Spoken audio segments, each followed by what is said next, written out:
നമസ്കാരം. സെപ്റ്റംബർ 7 പൂർണ്ണ ചന്ദ്രഗ്രഹണമാണ്. ചന്ദ്രഗ്രഹണം കുംഭൻ രാശിയിലുള്ള പുരോരുട്ടാതി നക്ഷത്രത്തിലാണ് സംഭവിക്കുന്നത്. സെപ്റ്റംബർ 7 പൗർണമി ദിവസം രാത്രി 9:58 ചന്ദ്രഗ്രഹണം തുടങ്ങും. 8 പുലർച്ചെ 1:26 ഗ്രഹണം അവസാനിക്കും. പ്രകൃതിയിലുള്ള ഒരു പ്രതിഭാസമാണ് ഗ്രഹണം. മനുഷ്യജീവിതത്തിൽ ഗ്രഹണം ശുഭകരവും അശുഭകരമായ ഫലങ്ങളുണ്ടാക്കും. ഗ്രഹണം എല്ലാവരിലും വ്യത്യസ്ത ഫലങ്ങളാണ് കിട്ടുക. ആരുടെയൊക്കെ ജാതകത്തിൽ ചന്ദ്രൻ കൂടുതൽ ബലവാനാണെങ്കിൽ അവർക്ക് ദോഷത്തേക്കാൾ കൂടുതലായിട്ട് ഗുണങ്ങളും നേട്ടങ്ങളുമാണ് കിട്ടുക.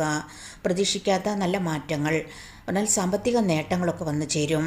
അപ്പോൾ സെപ്റ്റംബർ 7 ചന്ദ്രഗ്രഹണത്തിന് ശേഷം കൂടുതലായിട്ട് ഗുണങ്ങൾ കിട്ടുന്ന 8 രാശിക്കാർ ആരൊക്കെയാണെന്ന് നോക്കാം.